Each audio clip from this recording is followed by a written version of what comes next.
318 वर्षांनंतर जालन्यात मुक्ताई पालखीचे ऐतिहासिक रिंगण जेईएस महाविद्यालयाच्या मैदानात भाविकांचा उत्स्फूर्त सहभाग। टाळ मृदंगाच्या गजरात भक्तिमय वातावरण। जालन्यात आदिशक्ती मुक्ताबाईंचा पहिल्यांदाच रिंगण सोहळा। तब्बल 318 वर्षांनंतर जालना शहरात श्री संत मुक्ताबाई पालखीचा ऐतिहासिक रिंगण सोहळा भक्तिमय वातावरणात पार पडला। टाळ मृदंगाचा गजर, हरिनामाचा अखंड जयघोष आणि हजारो वारकऱ्यांच्या उपस्थितीत हा अभूतपूर्व भक्ती सोहळा भक्तिरसाने भारावून गेला होता। जिल्हा प्रशासनाच्या वतीने पहिल्यांदाच या रिंगण सोहळ्याचं आयोजन केलं होतं। जालना शहरातील जेईएस महाविद्यालयाच्या मैदानावर हा रिंगण सोहळा आयोजित करण्यात आला होता।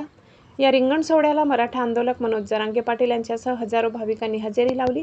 यावेळी हजारो भाविकांनी आदिशक्ती मुक्ताबाईच्या पालखीचं दर्शन घेतलं। दरम्यान बळीराजाला सुखी समाधानी होऊ दे असं साकडं आदिशक्ती मुक्ताबाईच्या रिंगण सोहळ्याच्या निमित्ताने घातल्याचं मनोज जरांगे पाटील यांनी म्हटलंय। हरी बोराडे, झी इंडिया 24 तास, जालना।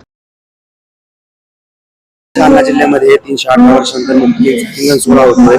तुम्ही उपस्थित होतात, भक्तिमय वातावरण खूप जालना जिल्ह्याचं भाग्य म्हणावं लागेल की आपल्याला संत मुक्ताबाईंच्या पालखीच्या सोहळ्याचं रिंगण ते 300-325 वर्षानंतर पहिल्यांदा होतंय। खूप आपण भाग्यवान आहेत, आपण डोळ्यानं तो सोहळा पाहायला आपण साक्षीदार झालो त्या सोहळ्याचे। खूप सगळ्या वारकरी बांधवांना मनापासून शुभेच्छा, जमलेल्या सगळ्या भक्तांना पण खूप शुभेच्छा। दादा, इकडे मुंबईमध्ये धो पाऊस पडतोय, मुंबईत म्हणजे विस्कळीत झाले सगळं जनजीवन, कसं बघतात? प्रशासनाकडनं काही तयारी पूर्ण झाली असेल? इकडे पाऊस पडतो, इकडे पडणार ना, इकडे जनजीवन विस्कळीत व्हायना, काहीच व्हायना। तिकडे डांबरीवर पडतोय, तिथं वावर नाही, फेवर नाही, काही नाही, ते डांबरीवर पडायला कमरेत पाणी होत आहे तिथं। पाऊस आम्हाला पाहिजे, ग्रामीण महाराष्ट्राला पाऊस पाहिजे, सुख समृद्धी आमच्या शेतकऱ्यांना मिळाली पाहिजे। आता तिकडचं पाणी रोजच बघत होतं, त्यांच्या सुविधा तरी काय करा, त्यांचं त्यांना कळत नाही।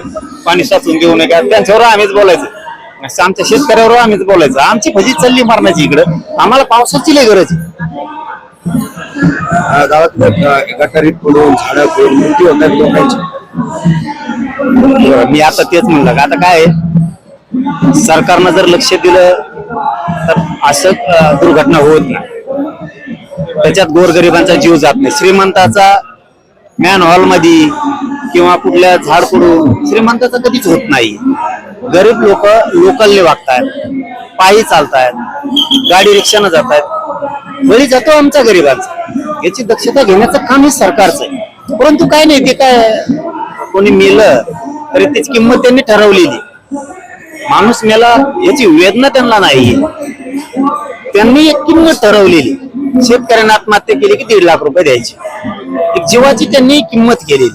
म्हणजे त्यांना भावना जर असत्या ना तर त्यांनी किंमत नसती ठरवली।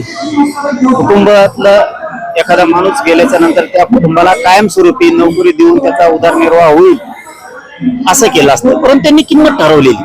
म्हणजे लोकांनी समजून घेतलं पाहिजे, सरकारजवळ आपली किंमत शून्य आहे।